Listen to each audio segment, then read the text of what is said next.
Good day, everyone. I'm Ivan, and I'll be moderating today's discussion. Which is brought to you by RINTIS 2022, and please welcome our speaker for today, Dr. Yumi Yoshioka. Dr. Yumi is a senior lecturer in the music department of the School of the Arts at USM, and she specializes in music pedagogy. So, without further ado, let's get this conversation started, shall we? So, Dr. Yumi, what are the career options for students that major in music pedagogy upon graduation? Are there any alternate choices other than a music teacher? Okay, thank you everyone. All right, this is my name is Yumi. I would like to share if I could share my thoughts and then the opinions will be and it will be wonderful for you guys to have some educational time for this uh, this time will be wonderful. Okay, so to answer the Ivan's question, yes, there are many options, but realistically, we cannot run away from teaching as long as you are in the music area. All right, so what would happen is that you many of us will be teaching and doing something that you like, for example, like music arrangers. All right, or maybe you can be a composer as well, and nowadays many music is needed for internet media areas. So, and if you could provide the attractive music, that'd be wonderful. Okay, also you can be a music cataloger. All right, so what's happening is like for example, Malaysian Philharmonic Orchestra, they will have a lot of music scores in the storage area, and then these you guys will be like organizing the scores. So whenever they need some pieces, you know what I mean, then they can just take out for the orchestra members to practice. And then of course you have to combine with librarian majors, but being a music major background, I think you will be a strong candidates. All right, of course you can be a performer. All right. Okay. Of course you can be a performer as a professional. All right. Then you can just blast your musical talent to everyone kind of stuff. All right. I think that's about it. If I miss anything, then so sorry. But then that major one will be like this. Yes. Thank you, Dr. Yumi.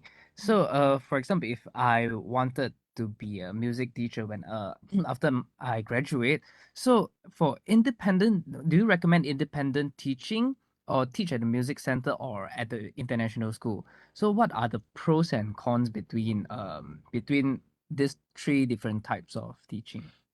Okay.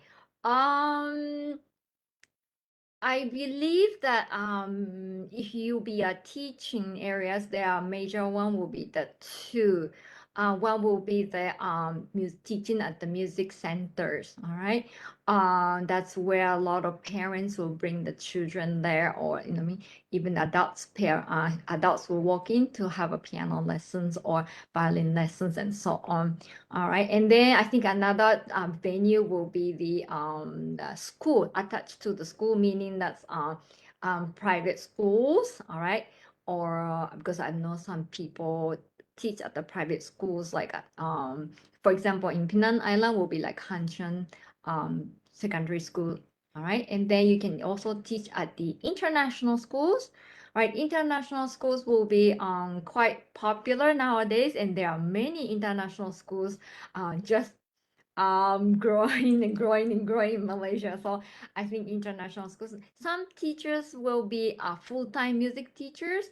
Some will be just hopping in as a part-time music teachers, and they have another job outside kind of stuff. And um, of course, independent teaching, perhaps that means that you will be teaching at home, or a space where you are on your own kind of stuff. All right. Um, Everything comes with good and bad. All right. So first of all, let's talk about the okay, how about this easiest one, international schools. All right. So the if you become a full-time, obviously you get the steady salary, you know what I mean? And you get a contract. Usually it's a contract job, so 2 or 3 years of contract. So at least you're guaranteed that you'll be paid for a few, 2 or 3 years, and then that's in a way you feel comfortable or like a safe, you know what I mean? Because you're guarantees to paid. But okay, cons, I'm not so sure whether it can be a cons, but I suppose that some based on what I hear, because I never worked in the international schools, but based on my friends and all this are working, I know sometimes schools are quite busy after schools or weekends, you know what I mean, because there are a lot of events happening over the weekends and such, because that's when the parents can come in. So the schools tend to organize events over the weekend. So sometimes you have to sacrifice kind of stuff, and then sometimes you have to teach beyond the music as well too. All right, so that's something that you have to be flexible in terms of teaching areas. All right, and the music centers. All right, in this one, I think a lot of you, maybe people who are listening to this live are already working, I suppose, and you know it. I mean, there's a center that you would just commit yourself there, and then more you teach, the more you get the pay. So it's in a way it's like a commission. But there are some music centers in even in Penang Island, they give the salary job. So you will get the certain income. All right. So that's but only the some majority will be based on how many students you teach and then level of the students that you're teaching.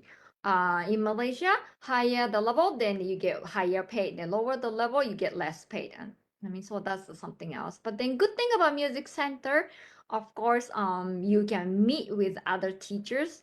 All right, so you have some colleagues to share the opinion, or sometimes if you feel, I mean, you're not sure what how to handle, that you have colleagues to talk to. All right, independent teaching. Of course, you're the boss. You can set everything the way you like, right? And then all right, the music centers will take some cuts. You know what I mean, like 40% or 20%, depending on your ability, and they will take the cuts. But then if you teach it independently, then 100% you go into your pocket. That's a wonderful thing. Yes, but but it's a bit difficult to be visible because unless you're really active in advertising yourself, and then so that's sometimes it's difficult to build up about you. I was used to being told about you give yourself 3 years, then usually you will be full, quite should be able to be full by 3 years. I mean, so first 3 years you will be starving. Yes, in a way. That's okay. Then slowly the students will come to you, and then you will have a quite steady in the studio. But maybe you can mix.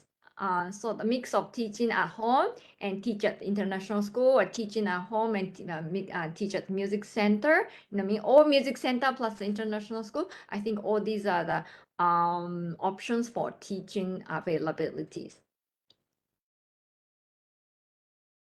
Thank you, Dr. Yumi. So, in order to become a professional music teachers, we need some kind of qualifications, right? So, what do you think are the difference between a bachelor's degree and a master's degree for a music teacher? Okay, all right. So this is a good question in a way too. A lot of people might be wondering, okay, so what makes it different? So okay, all right. Okay, let's see. Most obvious thing will be, okay, if people respect your degree and then the effort that you have been putting on, then obviously your pay should be different. Okay, when you're working at music center, definitely international school, they'll give you the different rate of pay by having a master's degree. All right, so that's the first thing. Okay, now let me talk to the content of studies. Okay, but all right, so master's degree, you will be specialized, meaning you will pick the area that you want to study within music. It's not like from everywhere, okay? So within the music, there are different areas. For example, I study piano pedagogy. I wanted to further my ability of music in teaching. All right. Then some people say, no, I am passionate about performing. Then some people will go to the master's degree in performance. So they will be intense. Yeah, they will have an intense piano lesson, and they have to give recitals and concerts and so on. All right. And then of course composition. Then you will learn about composing. So and then ethnomusicology will be all these areas of ethnic music and so on. So master's degree will be specialized in the areas that yes, you will be you are interested, and perhaps that will lead you to your career or rest of your life as a musician. I mean, those are the areas that you want to study. So perhaps you might want to think carefully when you study master's degree, because some people like I, based on my friends' experience, some people studied bachelor's of music and then went for music theory. All right, now then decided to go for further study in PhD. Then he wanted to do something else, but you have to remember, because he chose music theory as a master's degree, he cannot go on to piano pedagogy or something like that, because the music theory and piano pedagogy topic is far, very far. So what's happening is when then he realized, oh no, what I'm going to do. So the only thing he could do was performance in PhD, because theory and performance is slightly similar, because you have to have a theory knowledge to perform well. So it's nearer. So this master's degree, sometimes you have to carefully think of what you want to do in case you want to do PhD. If you don't care about PhD, then don't worry about it. I mean, just take what you like. But you never know, I might then think carefully about what you want to study, because that will lead you to the further studies. Mm. Did I answer your question? Okay. Yeah. All right.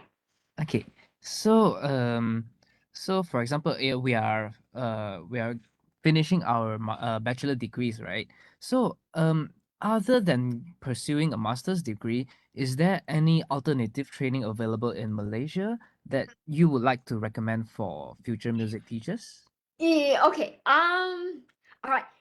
I think if you are interested in early childhood, I mean, like a little children, babies one, I think it's very important that you be licensed, because dealing with babies and toddlers, you have to have special treating of children and babies. So I think you need to have different knowledge. So I think it's important to have training. For example, of course, the old one will be the little Mozart is the old ones. All right, they still have ongoing right now.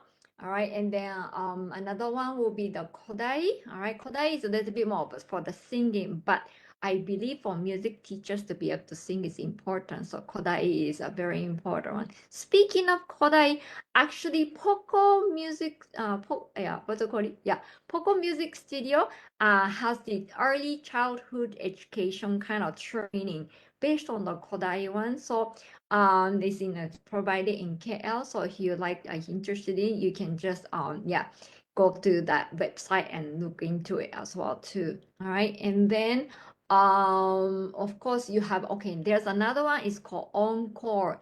ENCOR. Okay, Encore. It's based on Australian method. All right, this one is very much close to Yamaha. We'll talk about Yamaha soon too.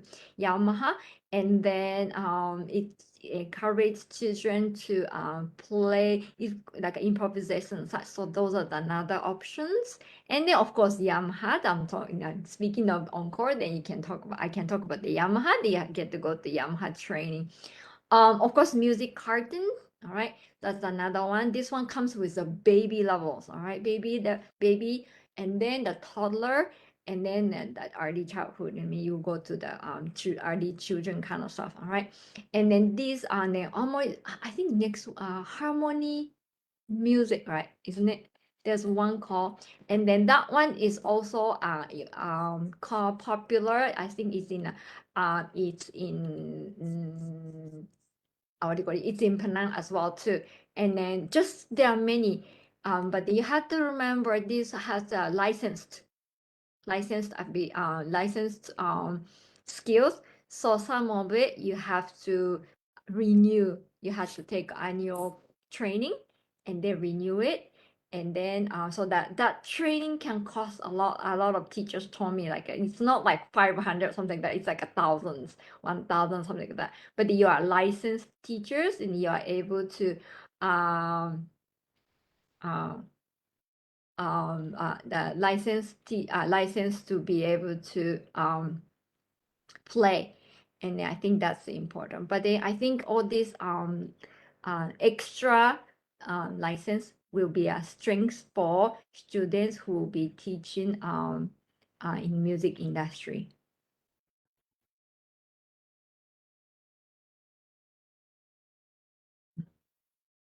Okay. So, Dr. Yumi, do you have any opinions about the future of music teaching industry in Malaysia? Okay, this one is my opinion, all right? My opinion. Okay, that's my opinion. Okay, I'm looking at the what's happening in a developed country like Japan and the US, and so I suppose that the Malaysia will go to that direction too. Here, okay, so music students, listen carefully. All right. So remember, like it's like Japan, Asian, and especially Asian countries. Okay, listen carefully. Head of number of students or like number of children are going less. Does it make sense? All right, this Japan is really facing this thing seriously. So what's happening is that um, um, music, well, there will be not many teachers needed in the future. Does it make sense? So you have to be, in a way, you have to train yourself so that you will be selected to will mean that you will be selected by students or parents. Does it make sense? So yes, that I believe that perhaps the Malaysia will go to that direction as well too. But then people who will choose to study music or to people study music in as a child, or parents who would like to send a child to the music classes. I think those parents are serious about it too. So I think you hopefully you will have a small market, but then hopefully serious students will be there as well too. But I think that's the thing. Not to make you scared, but then that's the reality. It's happening. My friends in Japan as well, that it just don't have enough children there. So that teachers have to be really advertise themselves and make a skill. Make sure you have a good skill, and then that's what's happening in the States. Interesting is you are teaching at the music center or music teacher at home, home teaching, like a mother is teaching at home, all this. What's happening is that what do you call it, they have master's degree, but they're just teaching at home.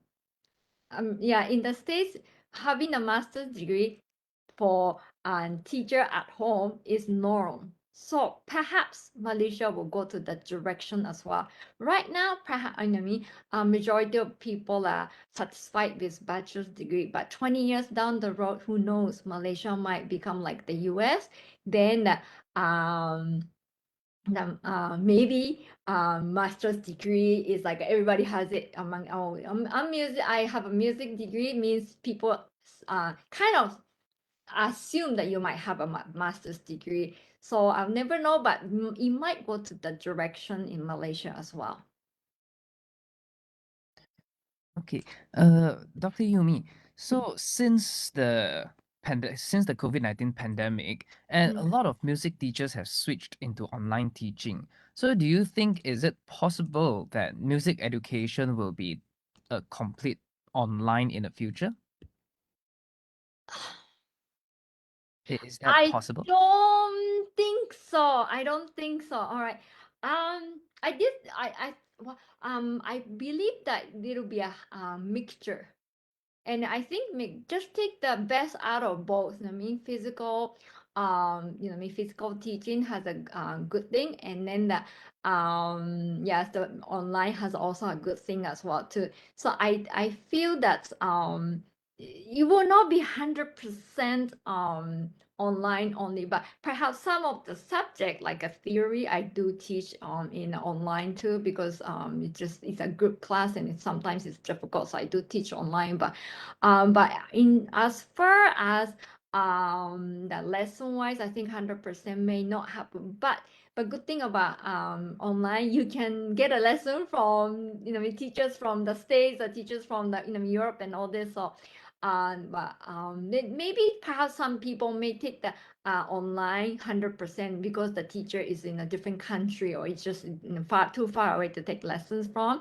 So that's why I will become 100% online. But as first, if you are in a living in a teacher is within a driving distance or walking distance, or within a public transportation that you can take, probably physical lesson will not disappear. I feel yes.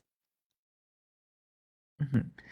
So, so if some children have communication problems, what is your way of guiding them? For example, that have some special require like autistic children and stuff. Do you have any way of guiding them in lessons? Okay, autistic. I do have like a mild one. Um, First thing first, you have to be very patient. You have to be very patient, and then the second, my based on my experience, my students, it has to be routine. You cannot change the routine. Once you kind of set it, then that's the routine that you have to teach, the order, meaning, you know what I mean? Like for example, I start with the scales, and then the lesson book, and the other book, you know what I mean? If but then however, if the other, like say like today I feel like to start with lesson book, no, cannot. It will take time for them to adapt to the new system, like oh, I mean, just a little bit of difference. But for normal kids, okay, lesson book, okay, I can open. But for the autistic or mild one, you cannot change because they like that systematic way. And then it's helpful for not only the child but also the teacher as well too, because you don't have to yeah, worry about it that students will not adapt. So okay, you have to be patient and then listen carefully, and then in a way, you cannot expect to follow the way you want exactly. So to me, I sometimes give them a lot. Not sometimes, I give a lot of space to them, and then because at the end of the day, I want them to have a music time, not necessarily perhaps good high skill. So you have to talk to your parents too, the kind of students' parents. What do you want your child? I mean, what's the bottom of their purpose of sending your child? Then as long as music is fun, kind of stuff, and it can play, but they can play quite well too if they are into it. It just come on off button is quite extreme compared to the regular kids. Okay, thank you, Dr. Yumi, for sharing your experience with us. And it was very informative, and we've definitely gained a better understanding of how to choose our future career. And I'm sure you guys have a lot of questions right now. So let's get started on our Q&A session for today. So please type your questions in the comment sections, and I'll read the others out loud to Dr. Yumi. So this question is from Jane Gore. So Dr. Yumi, do you think young music teachers should select their students? Why not? No, I mean, okay, this reason, I want to say, well, because just young or old, why, yeah, young, you shouldn't be choosing, but, um, I would usually give them a choice, you know what I mean? If but then okay, if you are being very picky, then I would say okay, you cannot always have a like a yeah star student, you know what I mean? So you have to close one eye or sometimes two eyes and teach, you know what I mean? That's the reality as well. But if you have a good reason, you know what I mean? The really really good reason to choose, I mean, okay, I really cannot teach this child, and then you can choose. Why not? That's regardless the age. I think so. And this question is from Chien Lai. Okay. I saw some even used technology like VR or AR to teach. Do you think it's possible? Of like virtual reality or augmented reality kind of thing. Um. Okay. Okay. So is it okay, or what's your question in there? Uh, this question is from Chi Yin, and she said that she saw some even use technology like virtual reality and augmented reality to teach. Do you think is it possible? Yes, And it's yeah. possible. I think so. Something okay, because you know what, young ones like all this something different. And then I think why not? I mean, I use it that if that motivates some of the person to study more, then I think I wouldn't delete the option of it. You know what I mean? Because let's you know what I mean, since the pandemic opened up different paths, and then we instead of closing it, oh you know what I mean, now it's endemic, so let's close it. No, I think if it's some good there are many good things about online and then the VR and AR. So why don't we use the good side of the items and then combine it so that we can get even better learning experience. Okay, and this question is from Jason Siu. So, is there a difference in method between teaching an adult beginner and a preschool beginner? Okay. Okay, this one we learned it in the pedagogy class. Yeah. Okay, second year students should know better, right? All right. So, all right, preschool. Okay, yes, there are difference. All right, and then again, there should be a difference. You cannot treat the adults like a little kids. That you shouldn't be teaching the treating the little kids like an adult. So, and then you should be teaching differently. All right, that means what do you mean by teaching differently? Remember, the adults has a higher cognitive skill than the babies, right? So that means they will understand better, but they may not be able to play the instrument well, right? Because adults have not been touching the instrument, then that you know, I mean, the muscle might be a little bit tighter, all right, so that they cannot move their bodies or fingers, I mean, as much as they wish to. So you have to consider that. So maybe when you choose a piece or book, then you have to think of it that maybe this piece may not be the best choice because it requires lots of fast fingering. All right. So, but then, yeah, but if it's tuneful, they might like it too. So, and also you have to, yeah, speaking of tuneful, you have to remember choice of tune as well too. All right. For even though they are adults are beginners, that they are not children, so you have to pick a tune that's appropriate for the adults to play or listen to, or they enjoy playing. All right, so that perhaps it might be simpler music, but yet the tune is more suitable to the adult is important. All right. Now let's talk about the babies or and preschool beginners. Okay, preschool beginners has a lot of energy. Remember, they cannot focus well. So you have to include a lot of activities, all right, so that they will be pay attention to mommy like let's see what I'm going to do next, then they start playing the instrument, tin tin tin, then you will be okay, quiet quiet kind of stuff. So you have to remember about this constant activities are very important, but at the same time their cognitive skill is not there yet, so you cannot expect them to what do you call it? They expect them to understand difficult things, all right? But they are able to do. So sometimes you don't have to describe. Let them do it, and as long as they can do later, like maybe later, meaning could be immediately later, or it could be a year later. Okay, when they have time to or when they have ability to understand, then you can describe. But definitely you should be using different teaching method, teaching approaches, and so on. Okay. Now, wow, we have a spicy question from Leonel. So, Dr. Yumi, did you ever have an argument with another teacher due to different opinion on teaching? Um,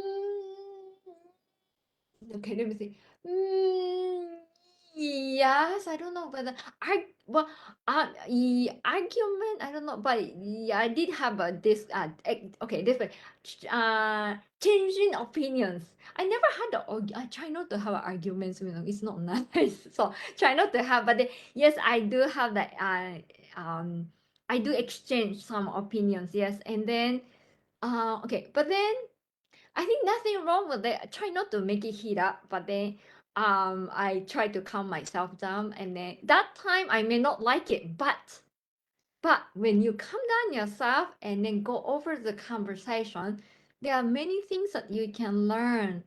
And then yeah, because that time perhaps you're like so you may not you're not hearing it, yeah, no, you're not listening, you're hearing it, what I mean. So but then I think but then when you calm yourself down and listen carefully, then you think about it too. Maybe that's also a possibility because I tend to be quite tight. So I have to loosen up. And then there's one teacher, he's always it's okay, but not Jason type, okay, somebody else, right? He will be yeah, he's like, it's okay, what kind of stuff, you know what I mean? So and then I was like, cannot be okay. No, no, no, no. But then after that, I think of it, I said, yeah, why not just let it loose and then let the students, you know what I mean? So I think it's good to have a opinion exchanging, all right, but then hopefully the other party can also control the emotion as well too, you know what I mean? But that's a dreamland, yes. And this question is from Isana Yashiro. What do you do when the parents doesn't give cooperation in helping to guide their children? Meaning the child learning on their own, is it? I don't know. Okay, so but I do have that kind of teacher, I mean the parents too. Then I cannot okay, if the parents are really okay, let me think, the situation I'm thinking of, um not cooperating, meaning helping out perhaps, okay, they say not cooperating means I'm assuming that parents are not helping at home. Then I just have to um I will not count on the parents anymore. I just have to depend on the child and myself. That's all I can do. So okay, so this one I learned from the during the pandemic time. I really kind of like a one student was stuck. So what I did was I pressed the recording button. Then I told the child to watch it over the week. Then I mean because I kept text messages to the parents, but parents are just too busy. So I told the child then I did tell the parents to, how about I'm going to ask your child to press the recording button. Is that okay? Then can you make sure that your child watch it? That one they said okay. They said okay means that one they helped. So the child will watch the video. So that helped. And then so that one is online, of course. So if it's online, then you can press the recording button, then the child will watch it. Okay, then that's kind of subtle. But then if it's face to face, there's no recording button, then I just have to depend on myself and the child. And then yes, progress will be slower, obviously, than the parents who will be helping. But if the child is willing to learn, then it's all right. The worst case scenario is child doesn't learn, doesn't care about learning, and then the parents are just dropping the child off and then just, go off and then come back and child. That's the toughest one. That's the toughest one. That time, there are two options. You just teach it realistically, just teach and teach and teach and don't think about it. Yes. Or just still encourage the child to make sure you practice okay, make sure you practice okay. I mean, that's all we can do. We cannot just do anything. Some parents just, I mean, just don't, sometimes they want to do, but perhaps they don't have time as well too. So we have to give a reasonable doubt as well. And this question is from Kimberly. She asks, if you have a students that are hyperactive and doesn't and barely follow instructions, do you keep the students or do you? It's better to let them go. Okay.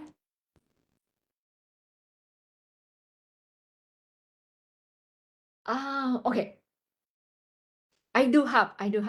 Uh, Fortunately, I'm very fortunate. I have two children like that, super hyper, super hyper, super hyper. One mother helping me to sit in the class, but but mother cannot control too. But still, still better than I'm controlling myself. But it's not that we'll push them on that. We'll just tell them, okay, to come back and sit, okay, kind of stuff. What I mean? So then actually two mothers are like that. So I'm very fortunate.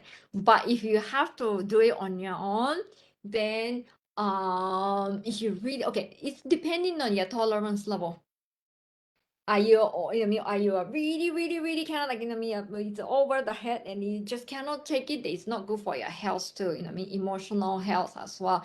Then you have to talk to the parents and see, instead of just talk to the parents and see whether you can do something about it, or just say that I really try my best, but then I just cannot handle it, and then it's just a um, um, it's not my music classes. I'm not able to teach your child, so perhaps you might want to consider another teacher. I mean, instead of then quit the music, then consider another teacher. Maybe you never know. Another teacher may be able to control the child too. I mean, so perhaps you can talk to the parents in that. And that's what I would do. Yes. And this question is from Chin Lai. She Mm. asks, some parents blame the teachers when their children failed to fulfill their expectation. So what steps will you suggest to solve this situation? Yes, I understand. I think it happens to all the teachers. All right. Um, what do I do? Okay, let me think. What have I done? Um, I just swallowed it. Well, it's really sometimes I don't. I just swallowed it too. That's the first step I do. Okay, first step is I swallow it. Okay, that's okay. I'm just telling you based on my. Of course, some parents, some teachers say, "No, you should talk back." I said yes, but then I try not to. I try not to. I don't like it. But then, if really, really, after swallowing, and if the parents still come like a second round or something, then I have to start talking. But then, yes, this swallow meaning I will give the agreement first. Meaning that okay, I understand your that your child didn't, yeah, because didn't get this, for example, like couldn't get the distinction. My son only got, let's say, or my daughter only got the pass. I mean, so I will talk, okay, because what's done is what's done, we cannot change. So I always talk about the future. All right. So what I can do is talk about the future, what we can do for the future, because I cannot change the past. I mean, so but then some parents really really insist on it. That one time I suggested, perhaps would you like to appeal? You know what I mean, if that satisfy your feeling, then would you like to appeal? You know what I mean, then I give an option.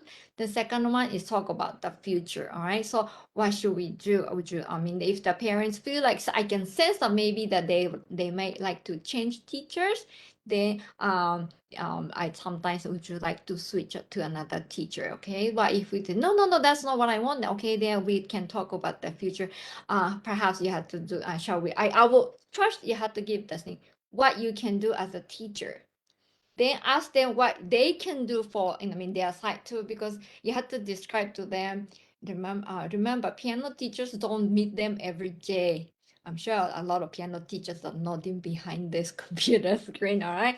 Yeah, we are not meeting every day. So majority of the time we are not actually. So you have to tell them that I need your help, cooperation. Maybe can you allocate, if you not cannot sit together with the child, can you allocate time for the child to practice? Because in many cases, parents are putting the schedule, especially the younger one. Okay, time for studies, time to eat, time to sleep, and all this.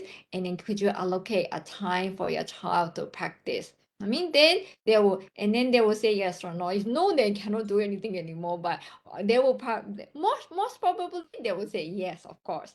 Then you have to tell them, okay, then how long have you been practicing in the past? Then how about this? Then you have to kind of like this. I brought it to the discussion table kind of stuff, and then discuss and then see what you can do kind of stuff, and then okay, let's try this way. Then after like 6 months or so, if it seems to be working, then I will get back to them. So that you don't get blamed second round. All right, so that's to protect us too. So after 6 months or so, but you have to remember too, how is it going? Do you think I feel that your child is improving, or you feel that it's not improving? Then you can sense the blame will come second round. Then you have to tell them, although we discussed this way, but as a teacher, I feel that your child is not improving much. All right, so they maybe we have to change. Then I will do this, but can you do this? Make sure you do it before you tell parents. Make sure you do something first, as well. Okay, otherwise nobody will help you. We are all human, so you cannot just ask the other party to do all the work. So you always have to do one thing, and then maybe they can do another thing as well too. It's difficult, I know. It's difficult, and then it's really difficult. I know. I go through that too. That time you just have to have a lavender, drink herb tea, and then calm down, then go to the next. Go to the next day and then survive kind of stuff. Okay, but it's very difficult. I understand. I really do. All right. Hopefully this will help a little bit. Okay. Yeah, and another question from Nizam. Do students need more exposure on professional musical events in a proper event venue? Okay. All right. I believe that the students should go to watch the performances. Um, I myself, when I was a lot younger, I get inspired. You know what I mean? Then, wow, he can play well or she can play well, and then I feel very, excited. Then I go back to the practice room and practice. Of course, I cannot play as good as those kind of players, but I think that getting the inspiration is a wonderful feeling. You know what I mean? So I would like my students to get the inspiration of it. If and then and also this will lead us to get to know different kind of music as well too. And then at the same time, when you start going to the concerts, you will start noticing, different. You will meet. Oh, she's coming. She's here, or he is here. Then you get to have a, meet good friends. And next time you can go with your friends. Oh, the next concert I watched it. I saw the advertisement. Are you going? Do you wanna go together? Then at least you have someone to sit together with. So students who cannot drive yet, then maybe you can meet your friend. Okay, mom, so and so is going for concert, and mom, can you drop me off? I will sit with her, kind of stuff. Or so and so is going, and so's mother is also sitting. So maybe you cannot sit together with me. I want to go with so and so. And then of course the mother, that so and so's mother is there too. I think it's wonderful to have a concert, and then in case they become, they will be on the stage. At least they have ideas, how it's like to be on the stage as well too. So I would like I usually encourage my students to go for concert. Yes. And this question is from Natalie.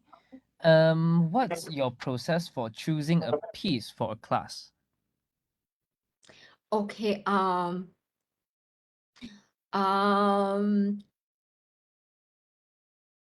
okay, there are two ways of doing it. Okay, one way is okay, little ones cannot really choose, but they I go okay for the adults or mature one like secondary school, I will ask sometimes.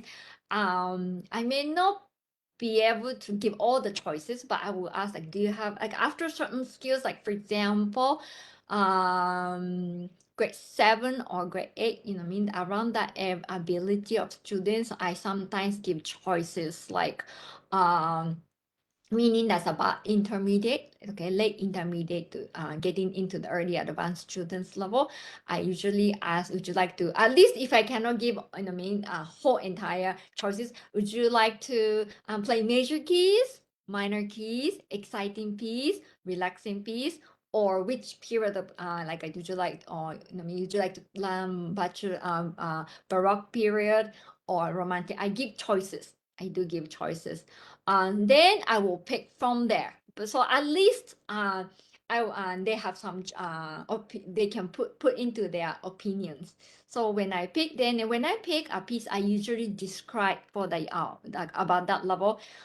Even though the little ones, if they are intermediate level, late intermediate to later, I will describe. I pick this piece because this. I mean, then they're like, okay. Okay, then for the little ones, I just I just follow the book. That's a reality too. I just follow the book like method books. You know, I mean, they have to learn everything, so I just go by. So but then I do pick a book according to the student's purpose of learning. Yes, purpose of learning. What does that mean? Okay, because when I take students, I usually ask roughly what do you want your child to learn.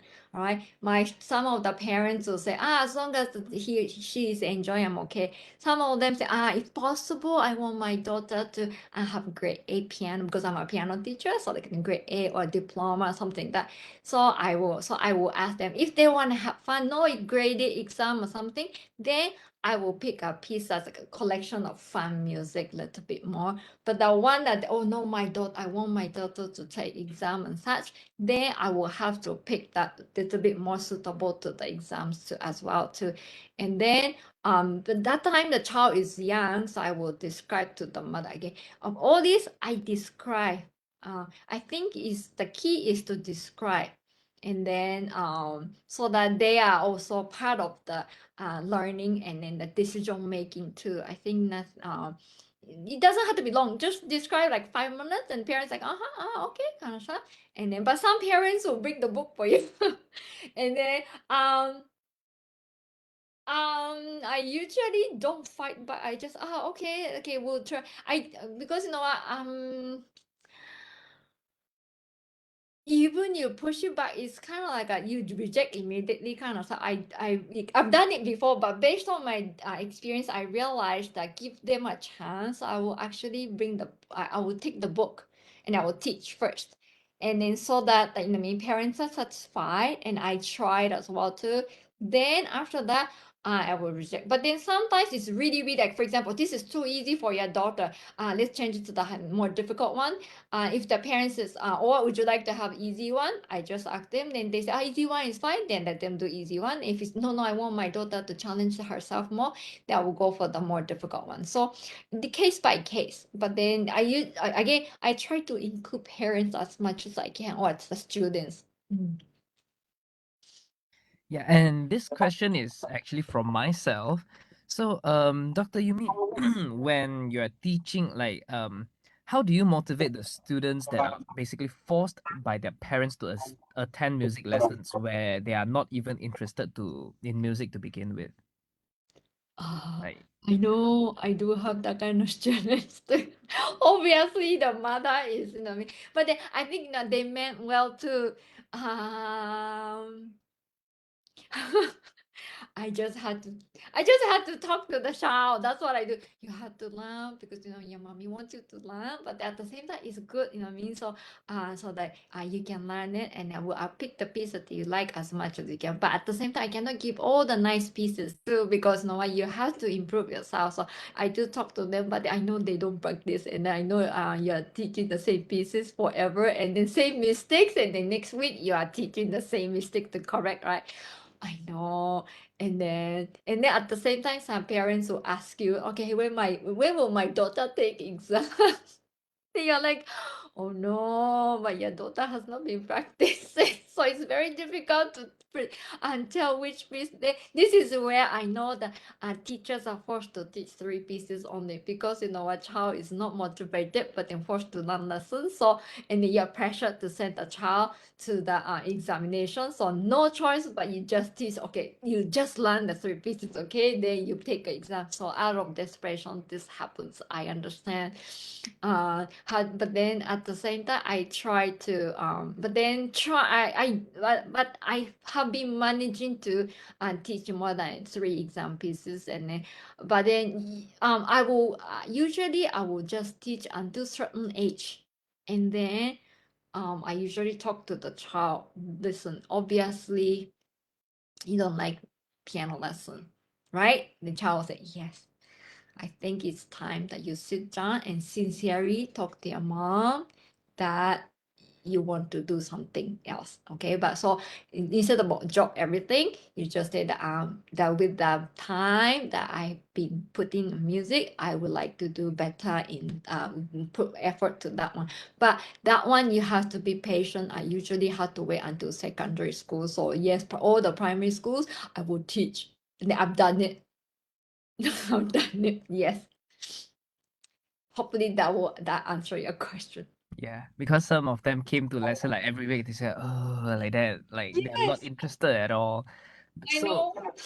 in some way, it demotivates me as well, little bit. So yeah, Yes, I know. Like, why am I teaching this, right? Yes, am I teaching yeah, him? Am I teaching? I understand. And then yes, that on that certain time and day that student is coming. You know me. Yeah. So, but then sometimes, but then therefore I do talk a lot with the students too. So that but you know what? You have to remember, he or she is keep coming means they at least like you. It's not that they don't like you. They just don't like music classes, but at least they like you. Then I feel that me I feel happy. At least he or she doesn't hate you, you know what I mean? Because they're coming. So just talk to them a little bit. I usually do the talking. Then I just make them play a little bit. And then after that I talk a little bit. And then I'm happy that they're smiling and leave the place. Yes, that's yeah, the best we can do because they don't like the music, right?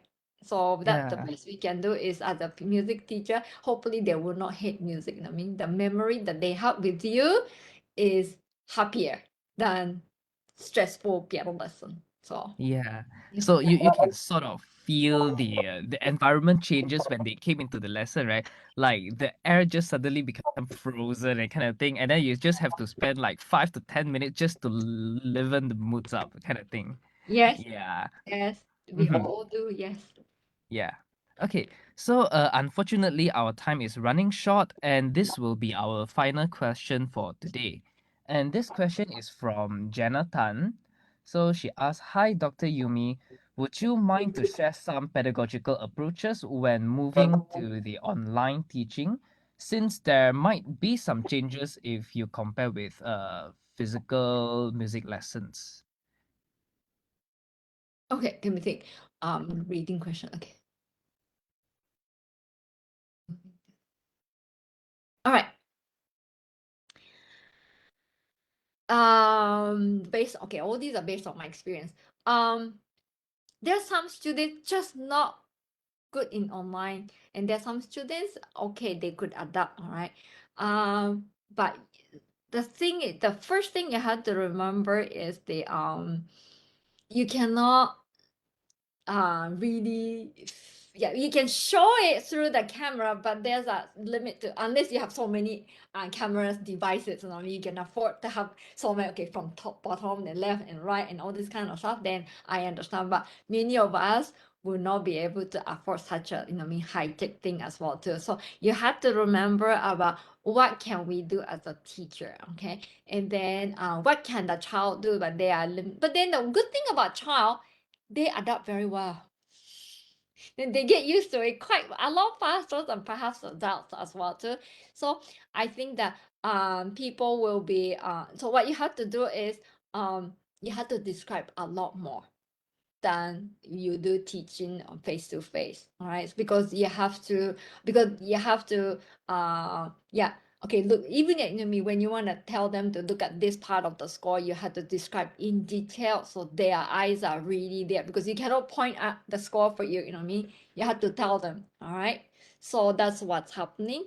And then, so that's the first thing. And also, internet problem is another thing. I'm sure many of you had the problem with um the internet. Then be patient. Some students get frustrated, just be patient. It's okay, just connect it again.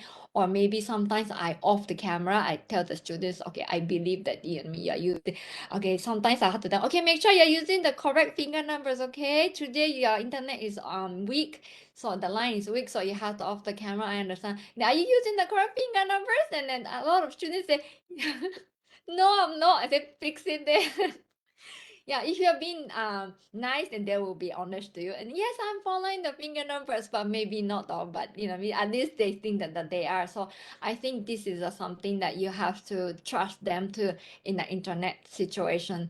But then I think that um, some people still like to have internet. There's, I know some teachers are forced to some students to come as well. To I so depending on the teacher, this kind of stuff. If you don't want to have an internet, then you have to tell them in front when you get the new students. And then if you want to have some online lesson, you better tell them to sometimes I do online lessons. Is that okay? So this is another changes that you have to remember.